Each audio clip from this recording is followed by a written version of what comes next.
Good morning, everyone, or good afternoon, everyone. Thanks so much for joining us for this webinar with Dr. Lorenzo Cotula.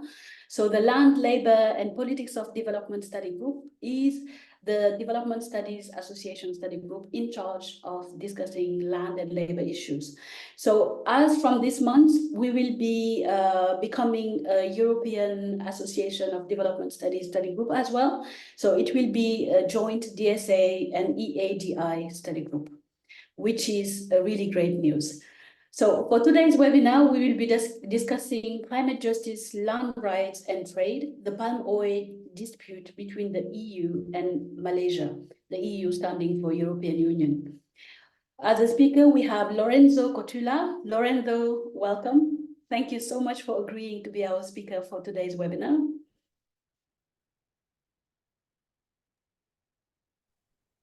Yes, thank you so much, Rama. Thank you for the kind invitation and the introduction. I'm really delighted to take part in this series of webinars. And yes, the topic indeed is about climate justice, land rights and trade, looking at the interface between those three. And I would like to talk about primarily the dispute between Indonesia and the European Union, though you're absolutely right that there's also a case that Malaysia initiated against the EU, so it's relevant to Malaysia in many ways as well. Thank you. So I would like to introduce you quickly. So okay. Lorenzo Cotula is principal researcher and head of the Law, Economies and Justice program of the International Institute for Environment and Development, IIED. IIED is a policy research institute based in the UK, but also in Scotland. Lorenzo leads research and policy work on the place of law in strategies to promote fair, sustainable economies, cutting across land and natural resource governance, international economic law, law and transnational value chains, human rights, political economy of natural resources, trade and foreign investment, and legal empowerment, as well as citizen agency and public accountability. So for those of you who don't know Lorenzo, you might have read his work on land grabs. He was one of the first to have written on the topic, as far as I remember. And he was one of the people who inspired me to do a PhD on land grabbing. So it's a pleasure and an honor to have you here with us, Lorenzo. Thank you so much again. And over to you now. You have up to 40 minutes. Fantastic. Thank you very much, Rama, for that very kind introduction. And yes, indeed, the topic I would like to talk about partly draws or largely draws on a collaborative project about promoting accountability in palm oil trade between Indonesia and the EU. And the project was a collaboration between IIED and the Indonesia Legal Aid Foundation, YLBI, and within IIED there are several colleagues that were working on the project, and it was not primarily a research effort, rather the project was oriented towards supporting legal empowerment approaches in the face of oil palm expansion, particularly in central Kalimantan. And the project has since ended, and the approach that it developed is now being taken forward through another initiative. But what I would like to do today is not so much to speak about the projects and the work done in that context, but more in a research mode, reflect on some of the insights that I learned from that process, particularly at the interface between trade, land rights, and climate justice. And some of this thinking was published last year in a long read that is available on the IIED website. But I've been doing some further thinking on this topic. So for me, this is a really great opportunity to share some thoughts, to hear your own thoughts and sort of discuss together the topic. So over the years, I've had opportunities to conduct research on changing land relations, particularly in the so-called Global South, looking at changes that happen as a result of complex and often intersecting factors, some of which are local, some of which are linked to the integration of particular plays into national, regional, and global economic relations, right? And over the years, I've become particularly interested in how global or transnational processes drive change in particular sites. And for me, these raises questions of understand what's actually happening, but it also raises questions for action, because many of us working on changing policy, changing governance, etc., we really need to identify where the real policy drivers are, right? So there's a very, very practical dimensions to that as well. But of course, there are also deeper questions about the implications of policy developments in one polity driving deep changes in another polity, right? And depending on how we look at it, the change can be positive, can be negative, can be both. But the point here is that there are misalignments, right, in the political spaces for shaping the change and for experiencing it. And this raises questions about political agency, the ability to shape developments and one's future, if you will. And of course, the complexities are even greater where these misalignments cut across global north and south, when they intersect with issues of climate justice. That is, considering the differentiated historical responsibilities of different countries in closing climate change, but also the differentiated vulnerabilities to climate impacts, the differentiated capacities to respond to those impacts. So these are some of the questions, some of the issues that frame the thinking that I'd like to share today, really bringing together the issue of land rights, but complementing the many discussions that primarily focus on local land relations and local impacts with a sort of more global perspective. Looking at trade, but complementing the discussions that often focus on macro level aspects without necessarily looking at what's happening in particular sites or in particular communities. And then climate justice, but more explicitly linking it with economic governance, right? So the issue of trade and economic governance. And the example or the case study that I like to use to illustrate this complex intersection between these three elements is the issue of palm oil trade between Indonesia and the EU. There's substantial literature on not only on the palm oil industry and the developments within that, but also the land rights aspects associated with it, the environmental reverberations, etc. And also that particular trading relationship has been forming the object of a trade dispute at the World Trade Organization. Right, so that's sort of setting the scene a little bit for the topic I'd like to explore together with you today. So the starting point is just the recognition, the reminder of the fact that many governments around the world have been taking steps to promote greener economies, right? Sort of, for example, the EU for a number of years promoted the use of biofuels, to lessen its dependence, to reduce its dependence on fossil fuels, particularly for the transport, for energy in the transport sector. And this includes biodiesel for palm oil, from palm oil, which is, in the case of the EU, primarily imported, with Indonesia being having been for a long time a major producer and exporter of the commodity.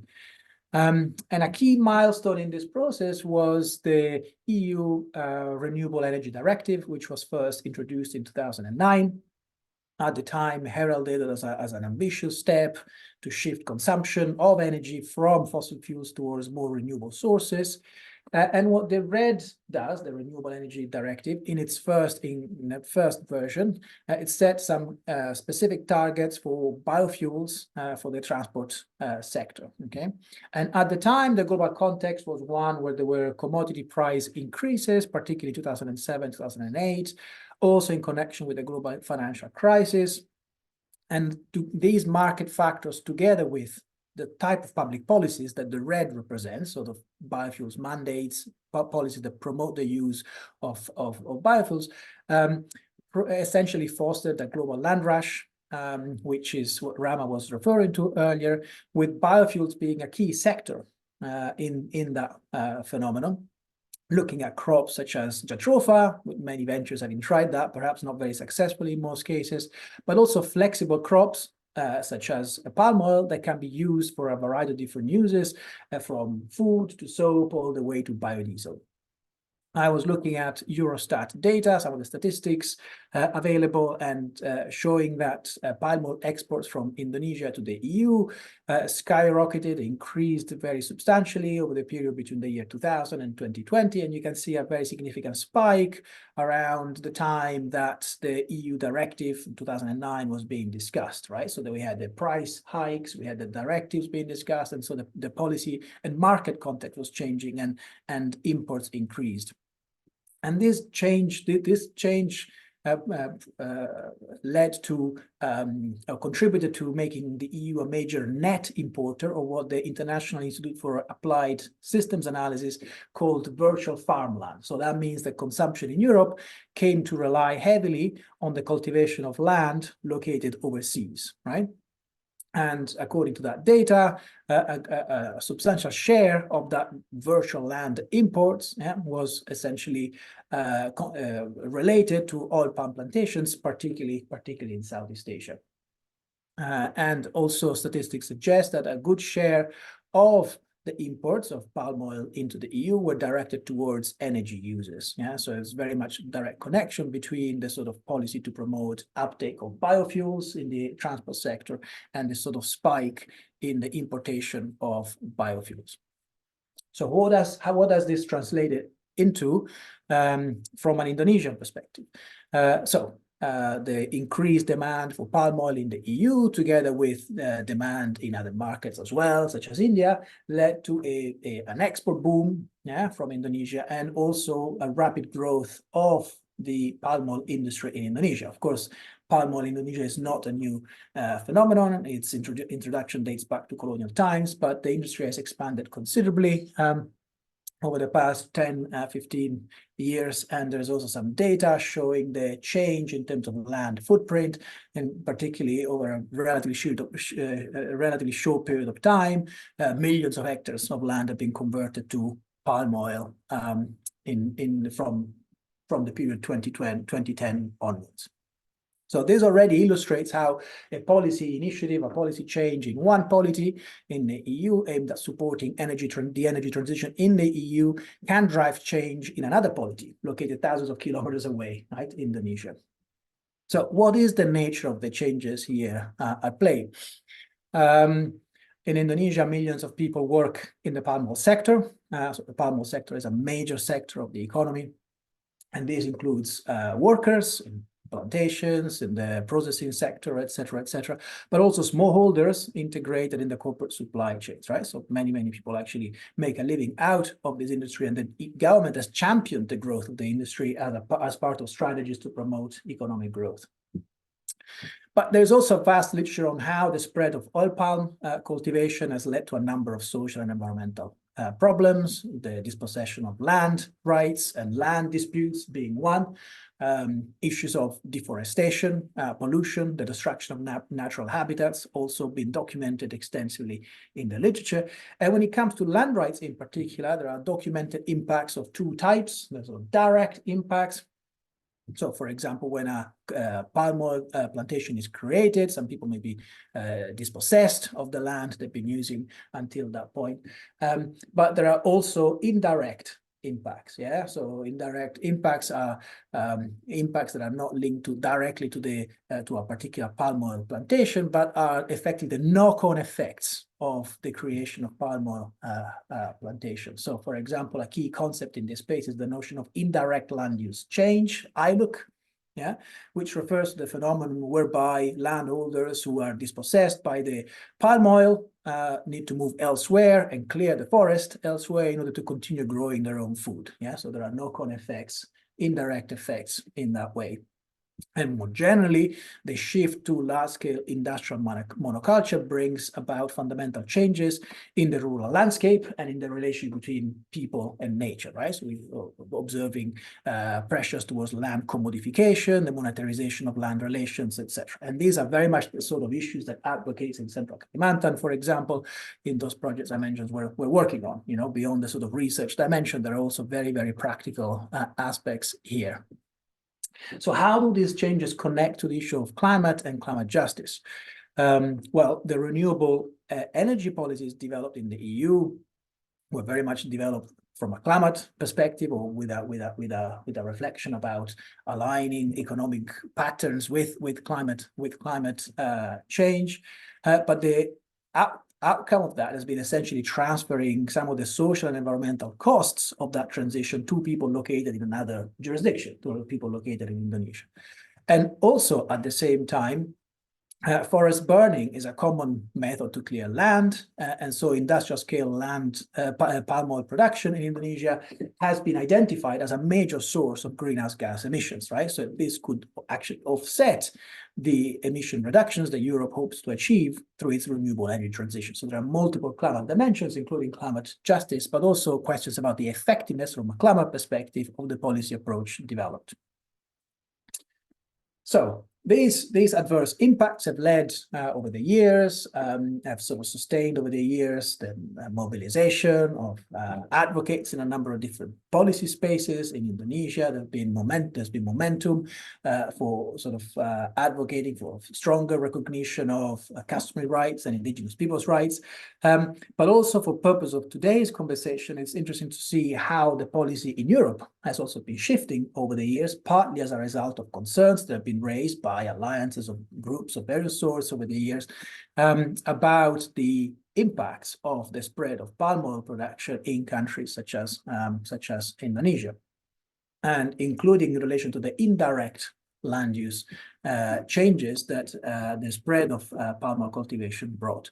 And so over time, these concerns and these advocacy have led to or sustain a number of changes in the policy, including an amendment initially to the 2009 RED directive, and ultimately in 2018, a full recasting of the directive. So there's now a RED 2 directive, Renewable Energy Directive 2, which was adopted in 2018, which, like the earlier one, also sets a key target for the EU to meet in relation to use of renewable energy in the transport sector, but that confronts more fully than the earlier iteration the issue of the environmental impacts of renewables themselves, and in particular the issue of ILUC, indirect land use change. And so according to the new regime, high ILUC risk biofuels cannot be counted, or the extent to which they can be counted towards the target is capped, and that cap is reduced over time until it's essentially phased out.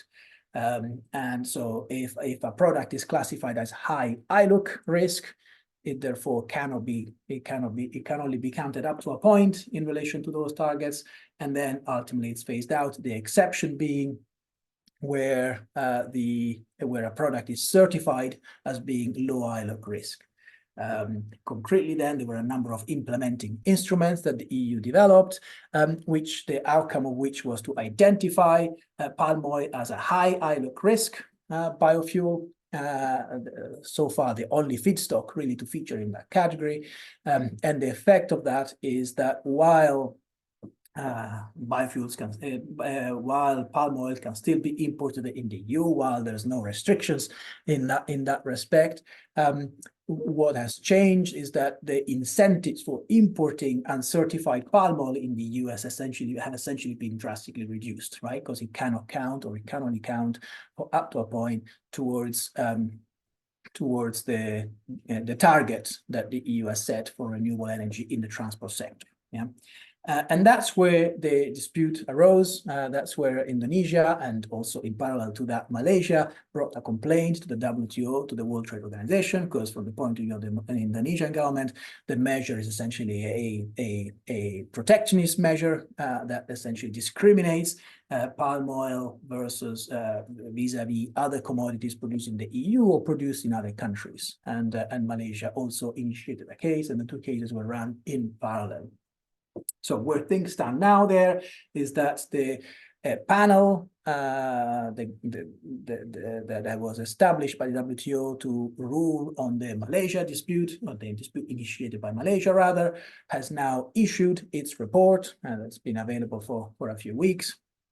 And so that report is out, whereas the proceedings relating to the Indonesia instigated dispute have been suspended until, I believe, mid-May. So we'll have to wait and see what comes out of that. I'm currently looking at the decision, the Malaysia decision, and we want to look at that a little bit more closely also in the coming days and weeks. And I'll do the same with the Indonesia-led case, if it becomes available.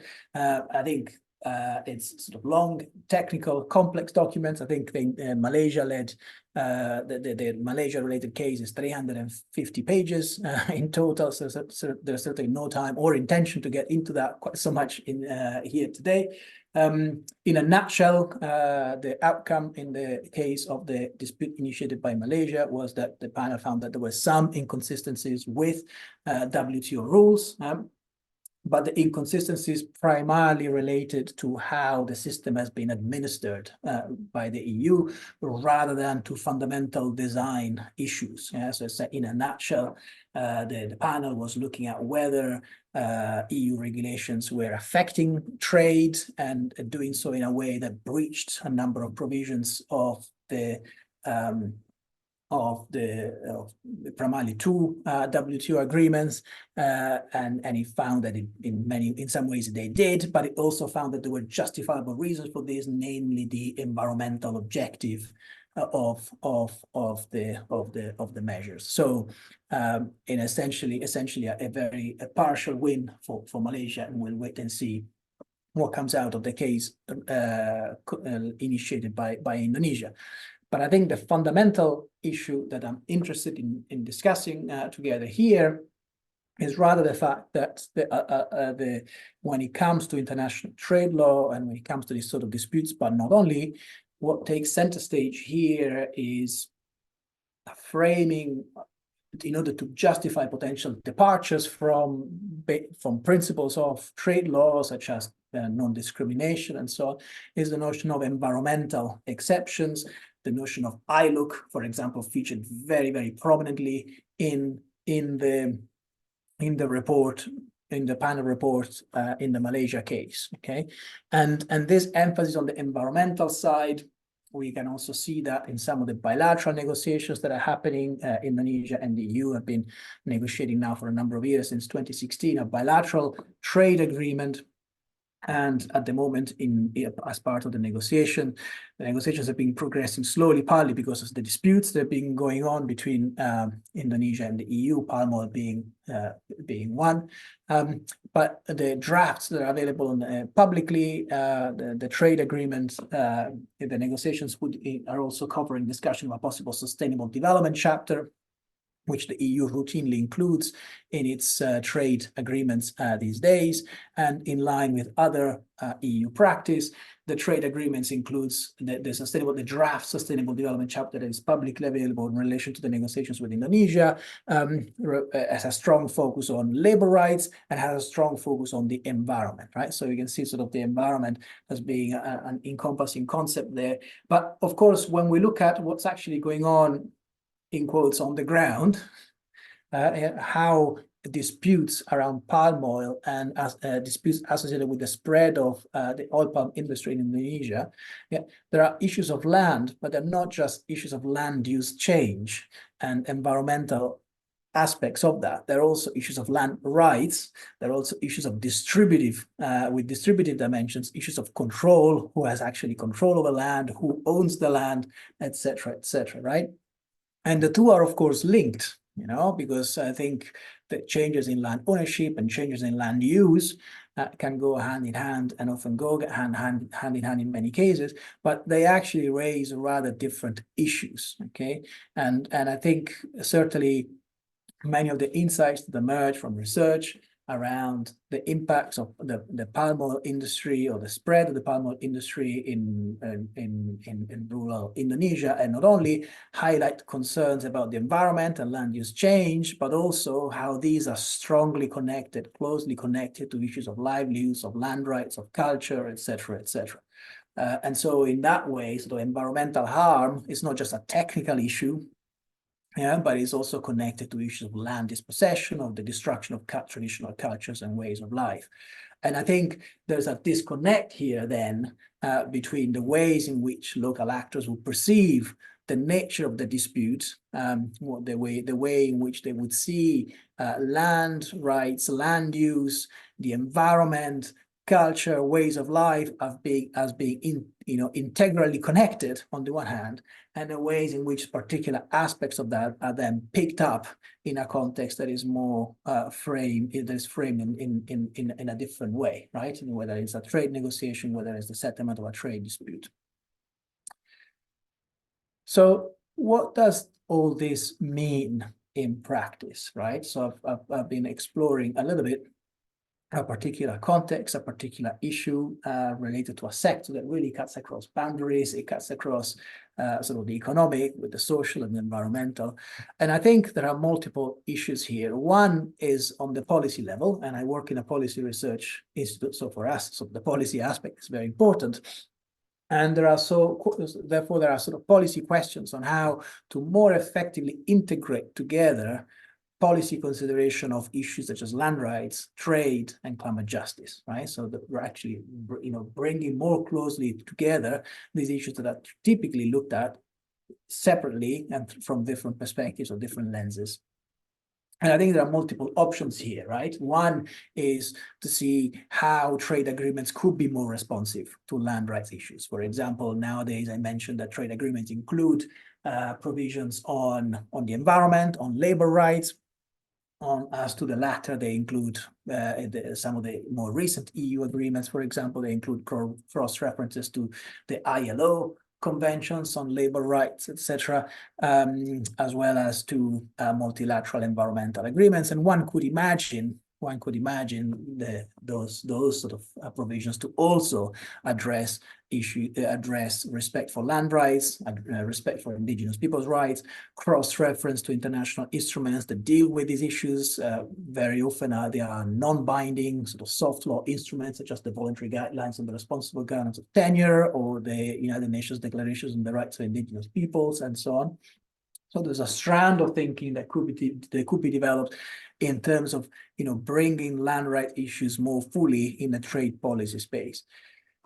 I think from a climate justice perspective, there are also more fundamental questions about trade agreements that in effect promote, or trade arrangements more generally that in effect promote large-scale monoculture at the expense of nature, at the expense of local farming systems, etc. And certainly in a more sort of qualitative or anecdotal sense, some of the concerns that advocates in Central Kalimantan were expressing at the time reflected deep skepticism towards top-down sustainability agenda, where essentially everything continues as is, consumption patterns remains unchallenged, and essentially the large-scale industrial scale deforestation or forest conversion is effectively enabled, so long as you have certain safeguards around impact assessments and stuff like that, right? So there also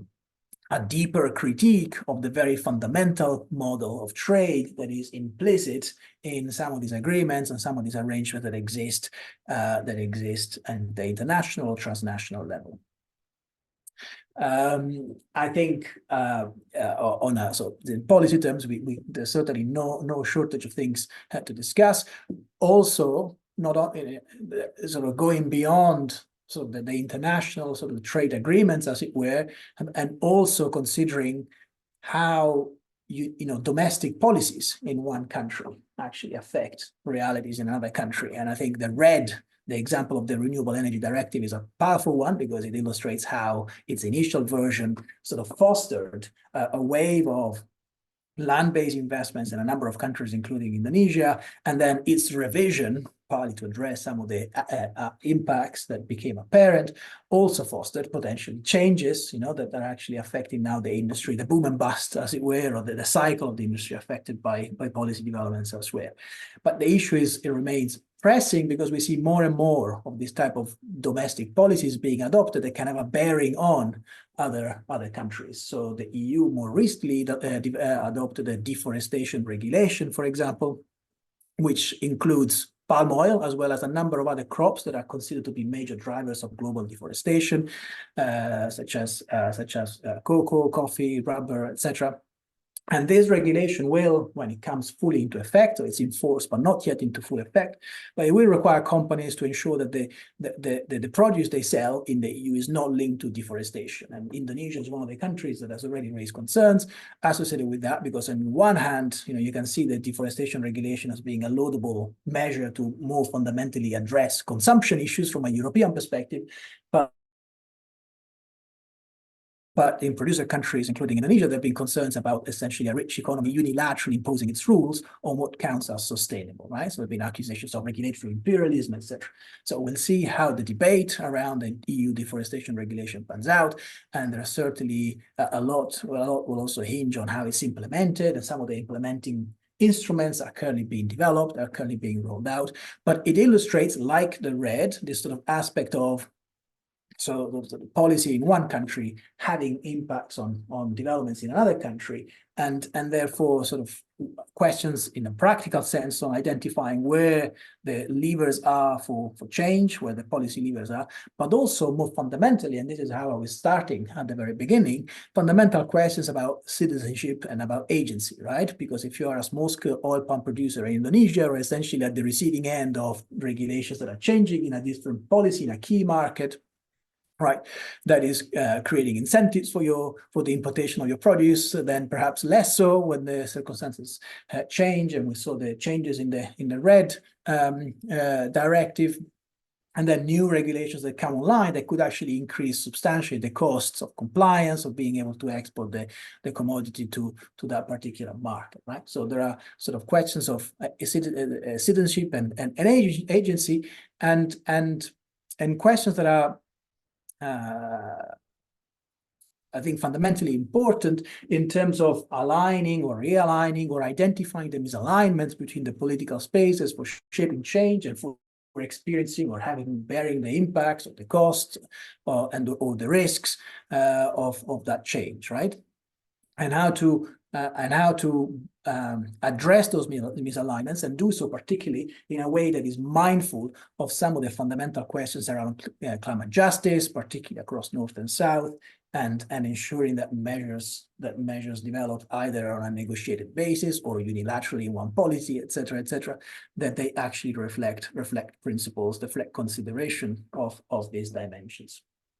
So these are some of the thoughts that I like to share. There is a specific example, really, a particular case study that allows us to sort of chart the historical trajectory of a particular commodity and how regulation and changing regulation has affected it.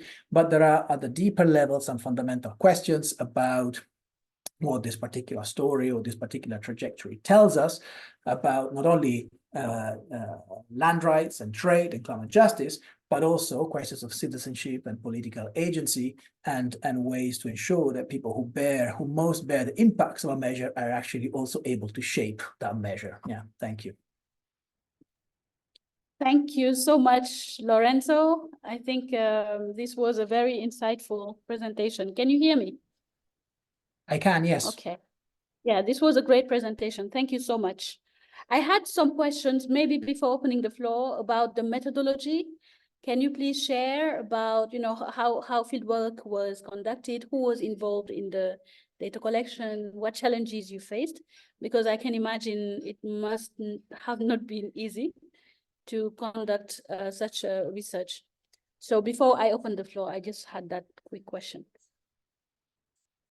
Thank you so much, Rama. It's a very good question, and I sort of, as I alluded to at the beginning, for me, this is not a paper in a typical sense that I've sort of been conducting the research and collecting the data, etc., but rather these are reflections that I've developed through participating in a project that was primarily oriented towards supporting particular groups in responding or in their response to palm oil expansion in a particular place, right? So as I was one of the several people involved with that process, I was sort of reflecting on the sort of issues of geographic misalignments, the relevance of international arrangements that are actually not always very visible when you're operating at the local level, or not very known in a particular context. And so that's where this is where this sort of way of thinking originates from. I would certainly, I'm certainly interested sort of going forward in doing more work that sort of strengthens the empirical base for this, as through other projects. I've been doing some of that in other geographic contexts. But I think there's an overarching theme here that I'm hoping to explore more fully in the coming weeks and months. Yeah. Thank you so much for your response, Lorenzo. We will take the first round of questions. If you want to ask Lorenzo a question, please raise your hand, or if you can't, just type in the chat box. But ideally, raise your hand and the floor is yours. Any questions?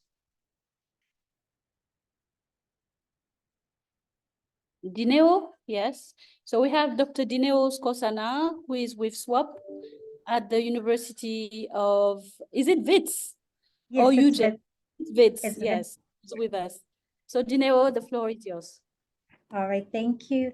I'm so sorry I joined in a bit late, but I heard, you know, the last part of the presentation, which I really enjoyed. I have several questions, and some maybe might be coming from not having or having missed the first part of the presentation.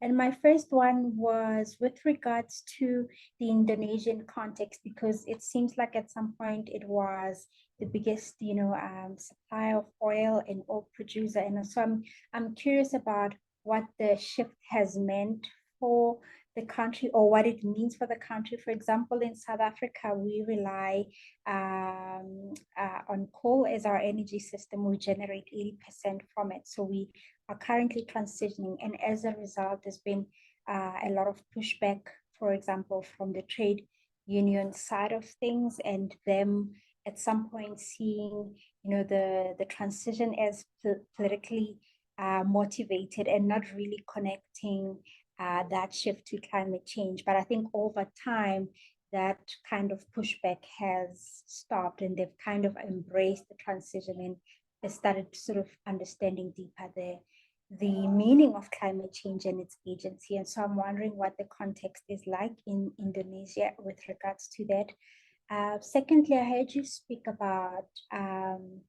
sort of land rights and dispossession. And I was wondering whether, like, what kind of community are we speaking about? Or are you speaking or referring to, like, do they have like tribal authorities? You know, in South Africa, we've got indigenous communities. In Africa, in fact, even elsewhere, when you look in Australia, if you look at New Zealand and so on. So are we talking about tribal communities with indigenous rights? You know, I'd like to just hear a little bit more about that context. And lastly, you raised something very interesting to me, which also I try to raise in my work on mining-induced dispossession, and how it speaks about continuities in terms of experiences of dispossession, tying the histories of, you know, coloniality in Africa and other parts of the world.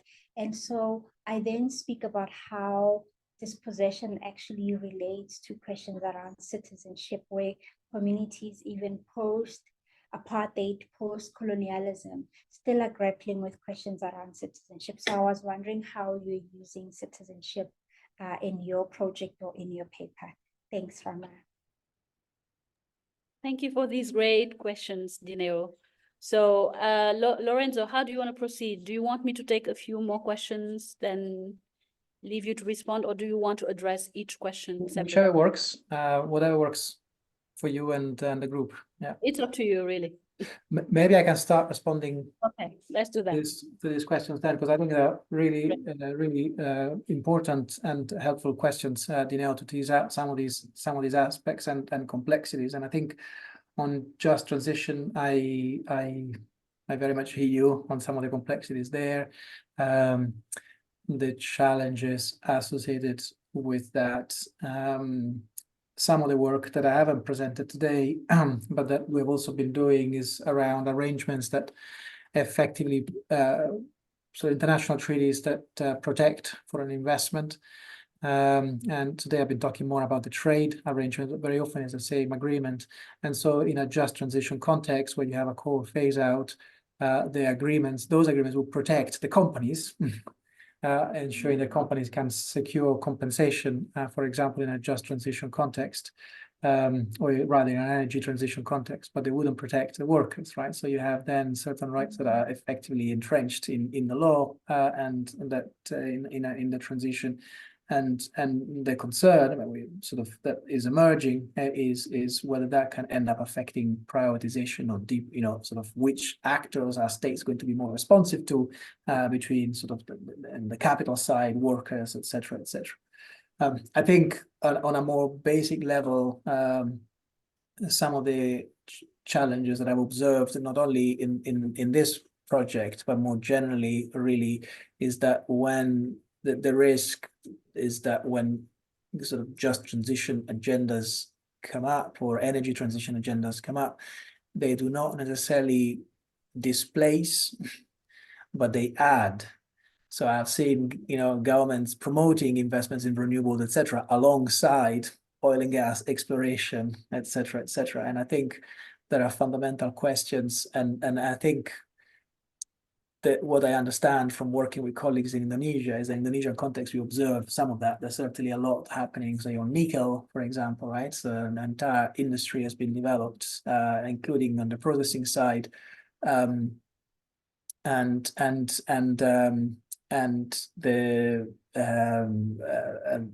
we've discussed today the palm oil sector, etc. But equally, there are other, there's coal is very big in Indonesia. In fact, the nickel processing is powered through coal power. So you can see that, that there are very often contradictions, and not always does the energy measures in the name of energy transition.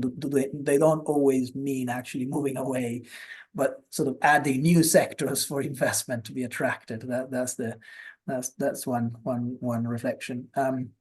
In relation to indigenous, sort of the nature of communities and indigenous people's rights, etc., that's very often a major bone of contention, partly because some governments do not immediately recognize that certain groups are indigenous people, even though from a legal or socio-legal perspective under international law they would be entitled to, if by self-identifying with as indigenous people, and in line with a number of characteristics that are often to do with a strong connection to the land, the connection between culture and even spiritual dimensions of territory, and a marginalized role in national society or in mainstream society more generally.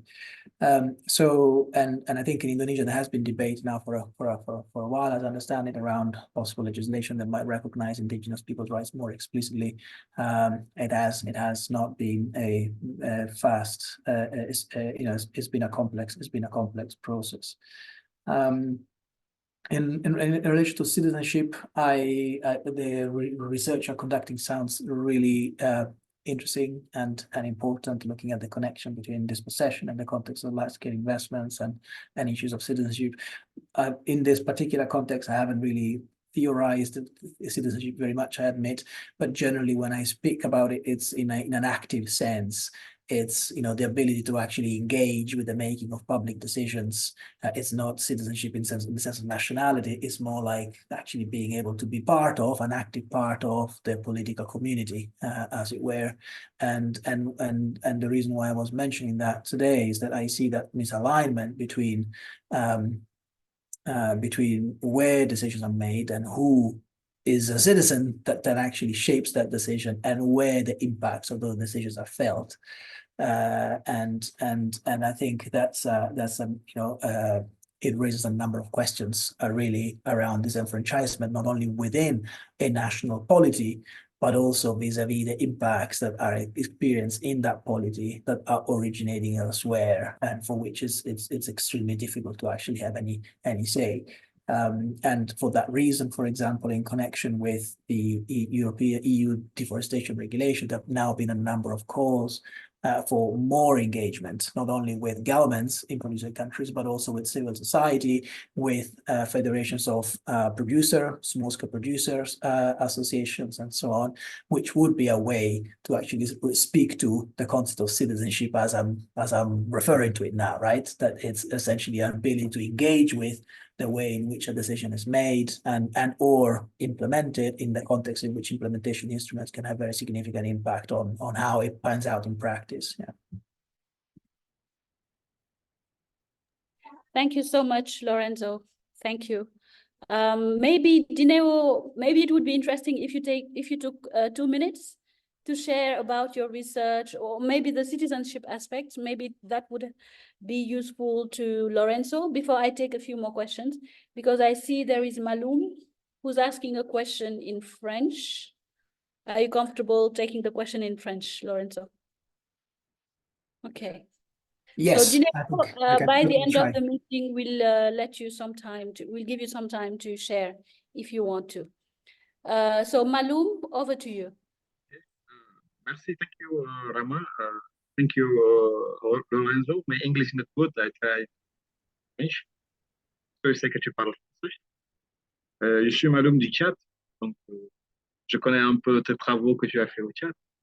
En fait, merci pour cette analyse pertinente. Moi, est-ce que, à mon avis, est-ce qu'on peut placer les échanges entre l'Union européenne et surtout en ce qui concerne l'huile de palme dans un contexte de domination du Sud par le Nord? Et cette domination peut se situer à 3 niveaux. Nous avons une domination économique, nous avons une domination politique, parce que, et aussi environnementale, où il est question, où l'exploitation continue, où le Sud est en train de détruire sa nature, son environnement, pour le compte du Nord, qui préserve son environnement et envoie ses besoins vers le Sud, et qui aujourd'hui, surtout les relations économiques, vont traduire le politique, parce que généralement les États du Sud vont imposer certaines cultures pour répondre aux besoins du Nord, ainsi de suite. Est-ce qu'on ne peut pas situer ces relations-là dans ce contexte? Merci. Thank you so much. I will just translate it for the people who don't speak French in the room. So Maloum is asking if this trade deal between the EU and Indonesia could not be seen as part of a broader logic of domination of the South by the North. He's proposing that this domination is reflected at least 3 levels. The first one is the economic one, where trade is happening to the detriment of the farmers of the South. He also mentions political level of this domination, and finally, environmental domination, where the preservation of the environment in the North means the destruction of the environment in the South. So this is his provocation. So over to you, Lorenzo. Thank you, Malu. Well, thank you very much for that reflection, Maloum, and for the translation, Rama. And I think, and I take it, the reflection is about the trade relationship more generally, rather than the sort of beyond the single trade agreement or trade dispute. And I think I find it really interesting to hear that, because if I just look at the trajectory I've been on personally, working on these issues over the years. We started years ago working on land rights issues in very particular places, in particular villages, in particular districts, in the context of specific countries, working always with partner organizations that have the understanding of the context, that have the knowledge and expertise, as well as the legitimacy to lead work in those areas. And we realized, though, that when you start looking at land rights, the ways in which land relations are changing, is very often not just because of what's happening in a locality, it's because of processes that are driven elsewhere. And so at first doing more work also at the national level to look at policy reform in a more systemic context, because what happens at the national level will then have a bearing in those villages, in those districts, etc. But ultimately, even the nation state, even the country, is part of a larger international political economy, right? And so the options for that particular government in terms of policy will be restricted by the wider international context that can be manifest itself through trade, investment agreements. It can manifest itself through lending arrangements, sort of conditionalities, etc., etc. And so that's why over time we started doing more work on these more international dimensions as well, the trade agreements, the trade disputes, and also policies that are not international in nature, but they are domestic policies, they're national policies, but there are policies adopted in other countries which will have this impact also across borders. And that's what takes us to the issue of the RED, the Renewable Energy Directive. It takes us to the issue of the EU deforestation regulation, etc. And so the rationale really is that the rationale really is that it's hard to have meaningful impact even in a particular place, even when working in a particular locality, unless we understand these wider systems that actually constrain the space for action, that actually shape the processes that unfold, etc., etc. And of course, this international political economy is an unequal one. It's an unequal one because governments are not, they don't have, in a legal sense, at the UN, each government one vote, each state one vote rather. But the reality in political, in economic terms, there are very significant imbalances, right? And certainly when you have a big economic actor like the EU negotiating with some countries in the global south, on a bilateral basis, there are very significant asymmetries in negotiating power. That's absolutely clear.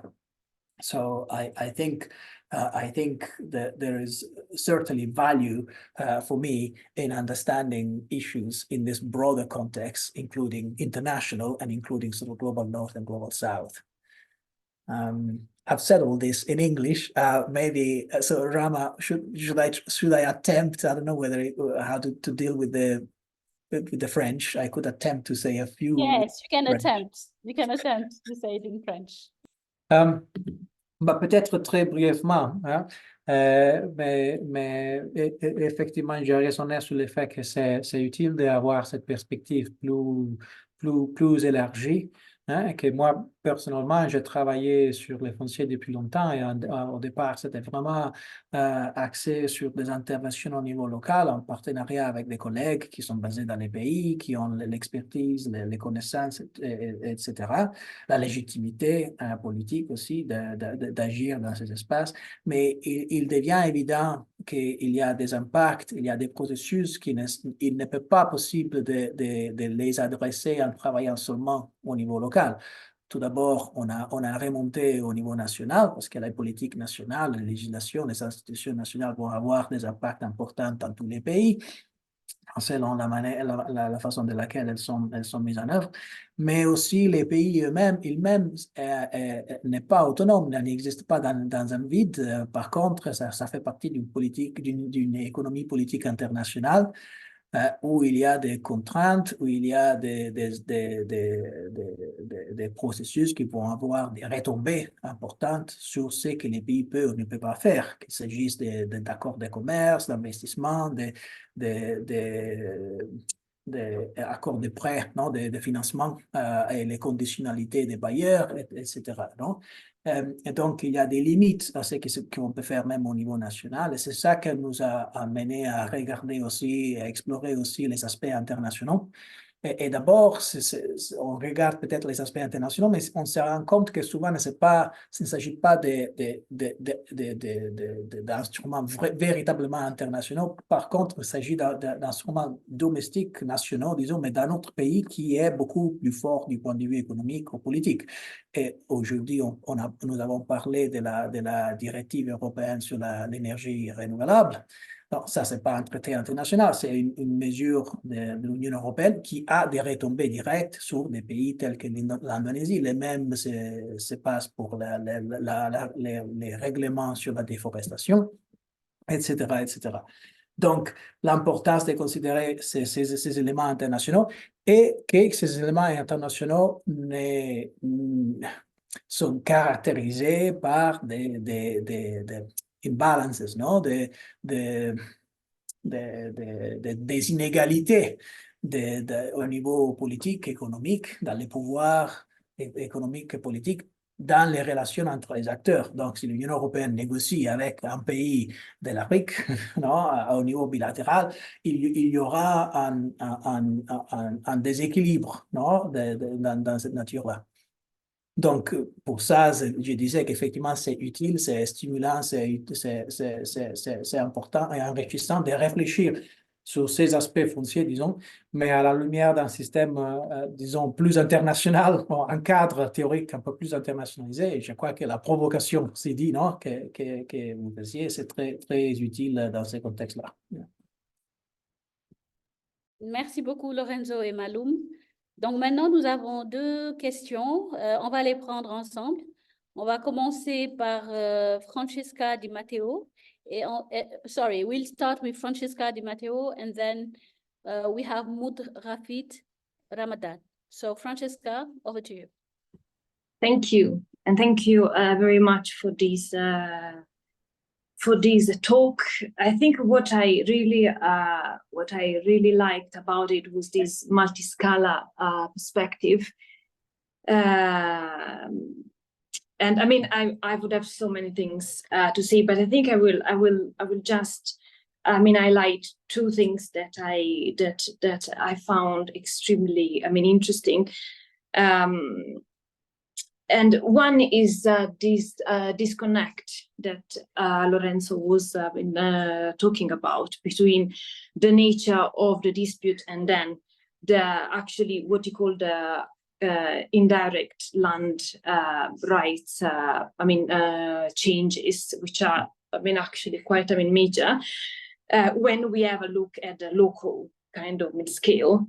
And I am really sorry for the noise.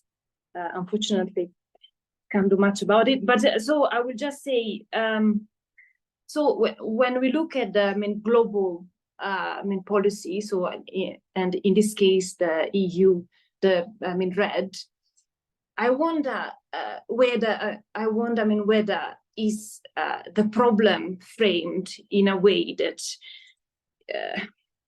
how can I say it is so the problem, global problem of this climate, issue of this climate, crisis is framed in a way that results in solutions, so directives that are counterproductive, as you are explaining the backfire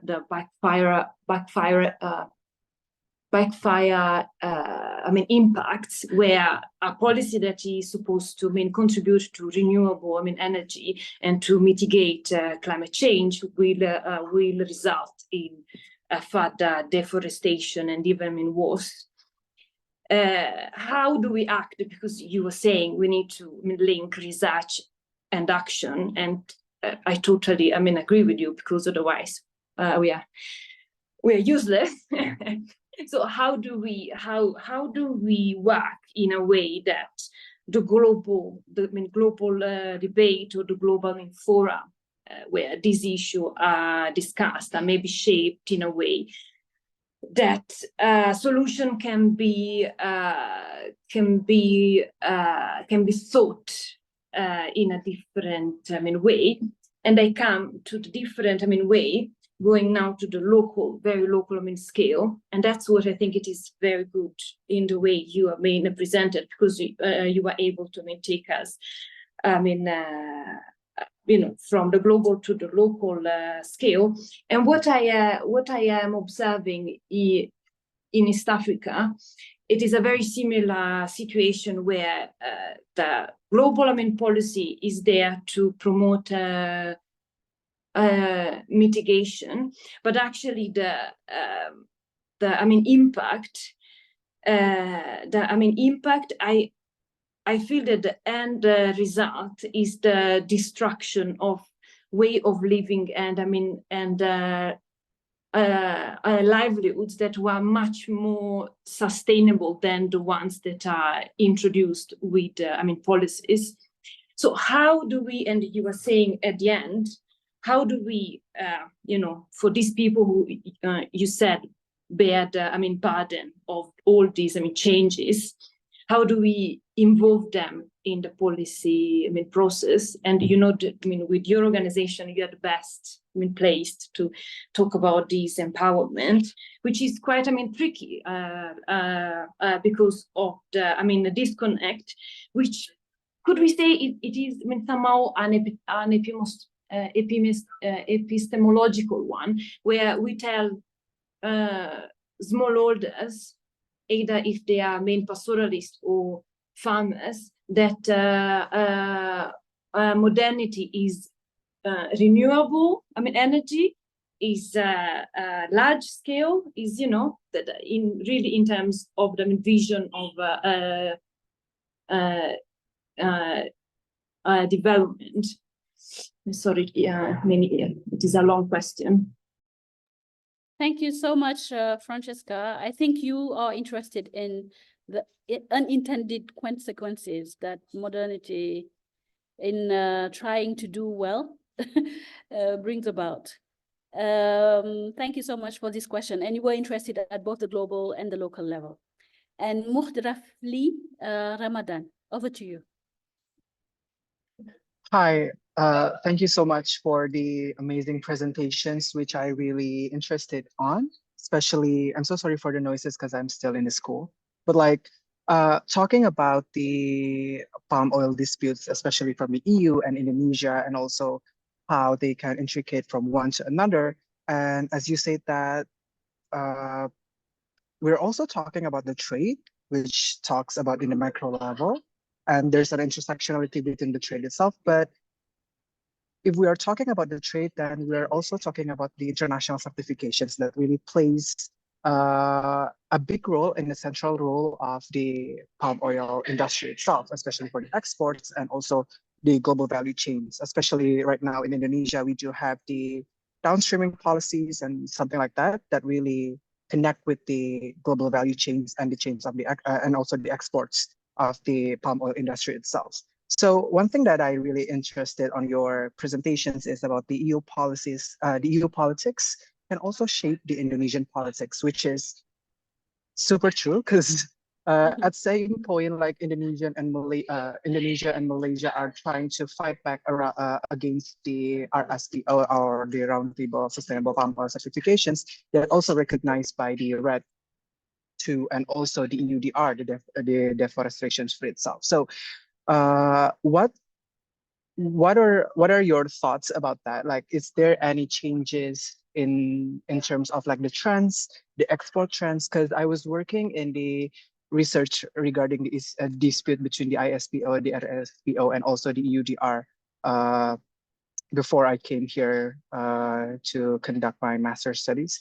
But is there any changes like the trends itself? Because the effect of the RSPO and also the ISPO disputes itself can affect in 3 levels of analysis, which is in the local farmers. For example, they are the farmers itself cannot resilient with the market. They cannot produce and also exports or joining inside the value chain itself. And also in the national level, the response of Indonesia might be going to be expanding their downstream policies, which trying to enhance much more domestic consumptions rather than the exports, and also bringing the in the international level, like bringing this disputes into a diplomatic practices. So do you think is there any like changes in terms of the trends itself for the exports, or is it part of the global north dominations? For example, like again, if we have to go to the RSPO certifications, then the hegemony of power itself might be revolves around the EU market because they try to import and process all the raw materials, the raw materials from Indonesia, and then they try to make their own certifications through the EUDR, the RED Plus, and also procure and sell it within their own market. So protectionism might be one of the I don't know, like signs of this kinds of relationship between the EU and Indonesia. So what are your thoughts within the certifications and stuff, and how we can go beyond that certifications in a practice level? Because right now, again, Indonesia and Malaysia are trying to fight back, going and bring up these issues to the WTO, but WTO cannot do anything. Yeah, that's all. Thank you. Thank you so much. Over to you, Lorenzo.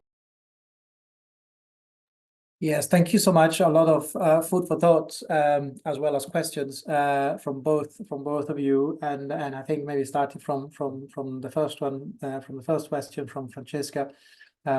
which I think is about, it starts at least from the unintended consequences, as you put it, Rama, and also the paradoxes in many ways, right, of measures that are meant to pursue one goal, an environmental goal, a climate goal, that end up having knock-on effects that actually could then be even detrimental to that goal, right? And that's where the whole debate around ILUC really fits, and that's also been an issue in the, at least in the Malaysia related WTO case, because I'm saying that because the report, effectively the decision, is out, and so it's possible to read it.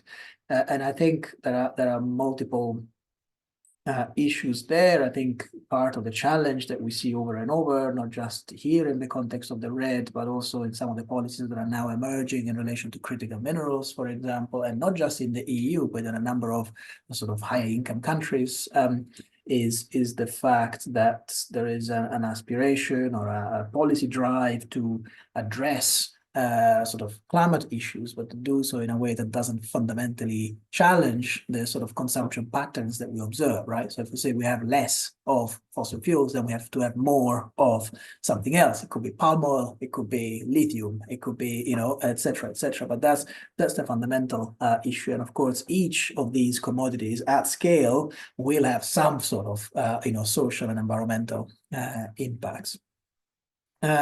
So how to deal with that? It's a very difficult question, and I don't know that there's an easy answer here. But I think in relation to today's conversation, one aspect that strikes me as relevant is already sort of bringing these aspects together, right? Very often you have conversations about land rights, you have conversations about trade, you have conversations about climate.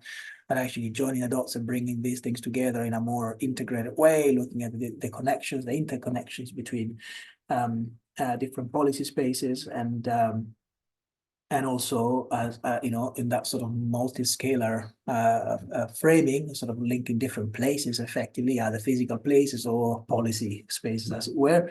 I think that's got to be a key part of that. So the framing of issues will matter. But of course, I think as you rightly pointed out, it's not just sort of the researchers that should sort of drive the conversation, or it's the researchers like us are more about sort of perhaps providing information, data, analysis that can inform the conversation. But the conversation needs to be led by the people who have that sort of political legitimacy. And I think you were alluding to the sort of alliances and collaborations that one can develop with those sort of actors. And I think there is certainly plenty to do in that area.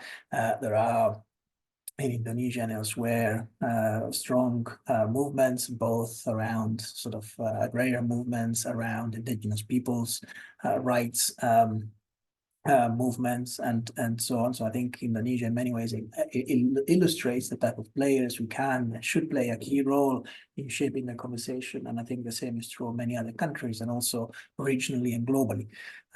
So how can researchers like us sort of collaborate more with actors that can actually drive some of that action, and doing so not just with the sort of policymakers, the governments, as it were, but also with the people who are representing constituencies that are directly impacted by these processes. And I think there is certainly no shortage of work to do in that space, but already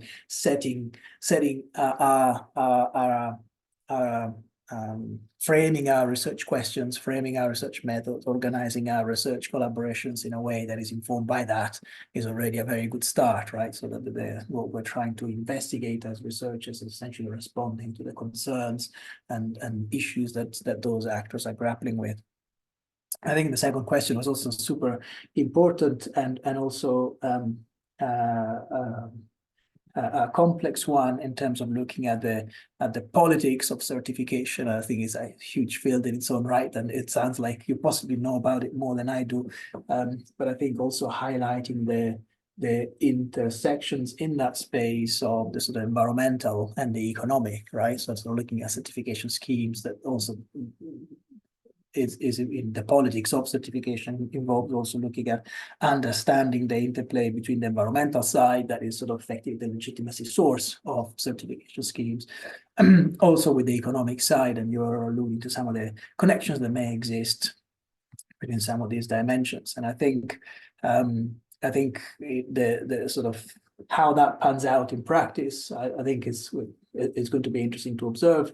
I think there certainly have been requests in the context of the EUDR, the European EU deforestation regulation, to have a more dialogical or collaborative approach to the implementation phase. And at some stage, I saw in the media that there were announcements of task forces being set up with Malaysia and Indonesia in particular.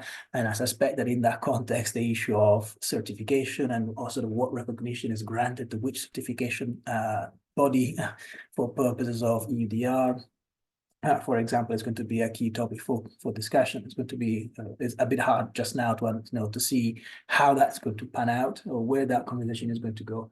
But I imagine it would be an aspect of the conversation that would have a big impact on how the EUDR is implemented in practice, right? Well, the practical implications of the EUDR are going to hinge quite a bit on aspects such as which certification schemes are actually recognized and how. Yeah.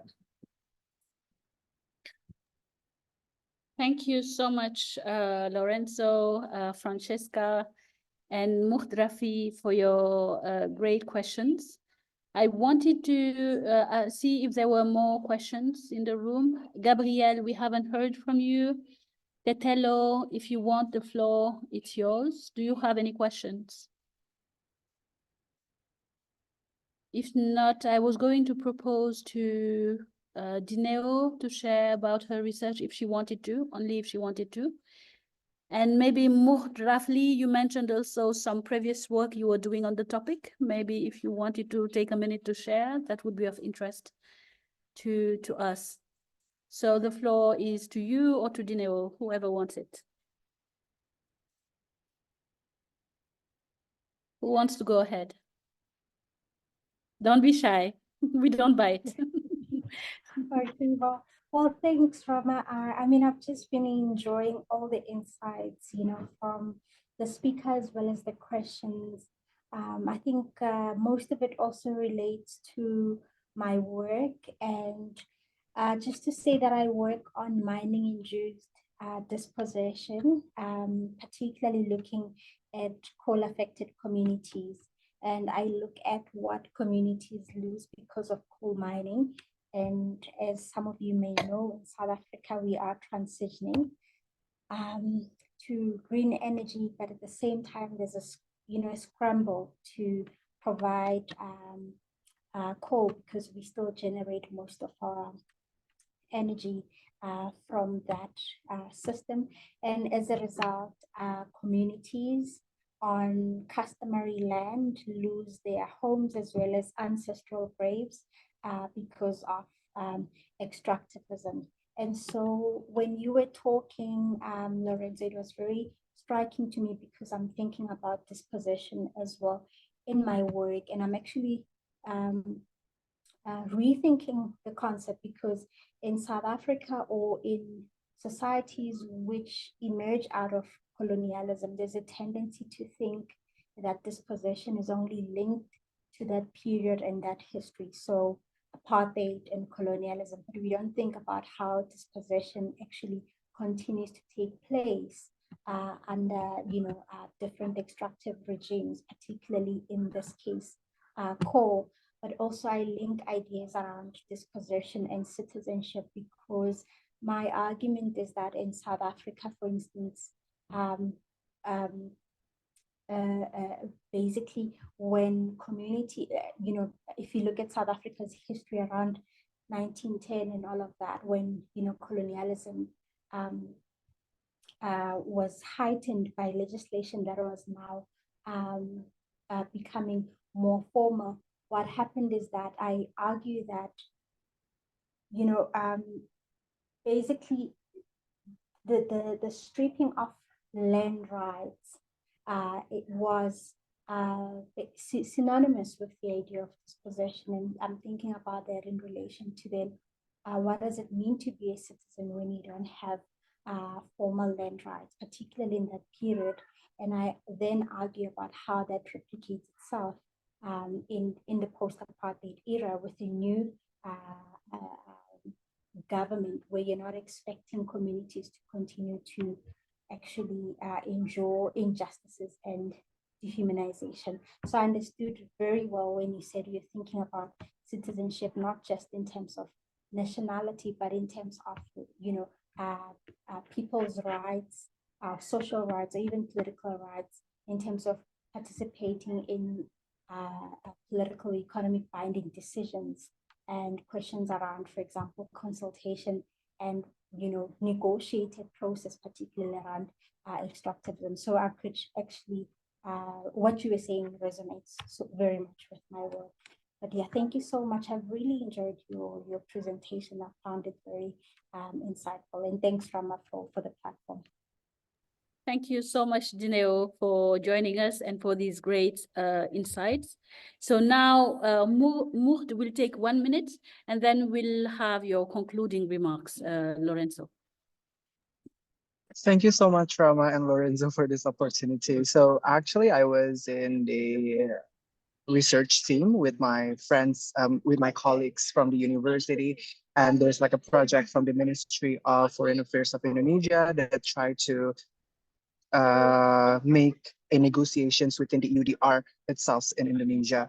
So basically, it's all because the recognized certifications by the EUDR is RSPO, and Indonesia from 2013, if I'm not mistaken, is drawback from the international certifications and built our own certification, which is the Indonesian Sustainable Palm Oil certifications. And we do have lots of environmental things to do within the certifications itself. But again, the EUDR tried to recognize the RSPO itself, and we do have a field research that the idea of the effects that EUDR itself in the palm oil can make a direct impact to the local farmers and also for the smallholders. For example, in South Sumatra, where I was doing a field research in there, most of the farmers are having hard times to join the global value chains because all the certifications need to be under the RSPO itself. So it's very hard to join in the value chains and try to export that kind of activities. And again, we do have a deadlocks on that, on how we can actually have a negotiations and open dialogue with the EU. Because again, in WTO and also the EU, it is very hard to see the trends itself in which that they can recognize our own certifications.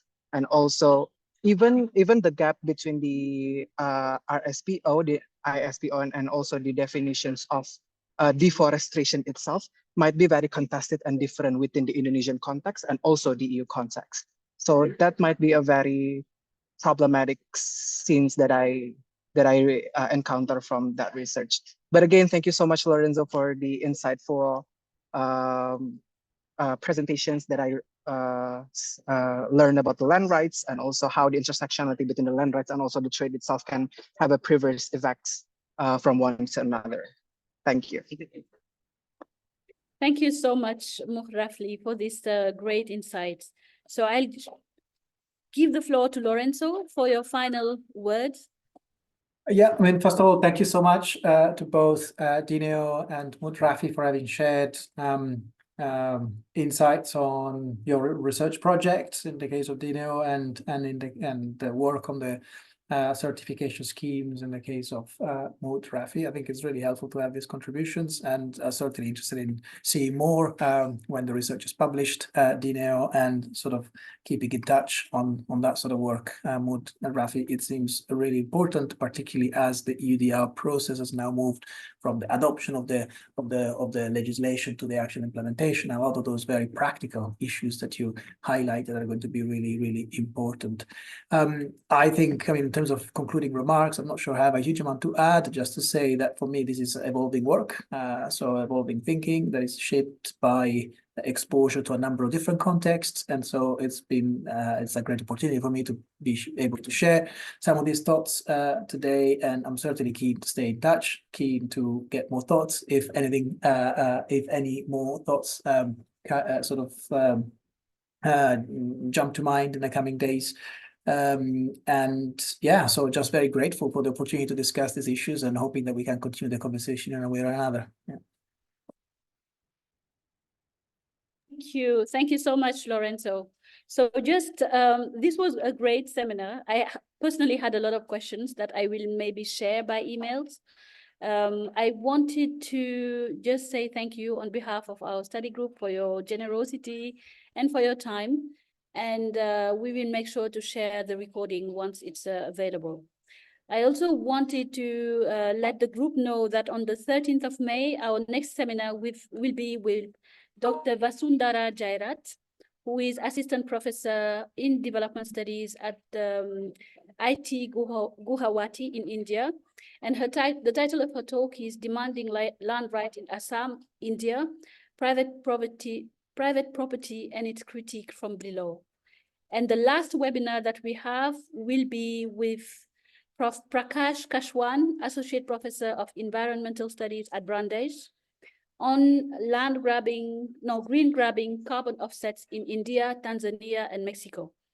And Dineo, if you want to do a final webinar, this is an invitation open to you. We will make an exception for you. Thank you so much for your scholarship. And thanks to all of you for your engagement and useful engagement, insights. Thank you so much. And see you next time on the 13th of May. Thank you all. Thank you so much. Thank you, everyone. Thank Bye. you. Bye. Thanks a lot. Thank you. Bye.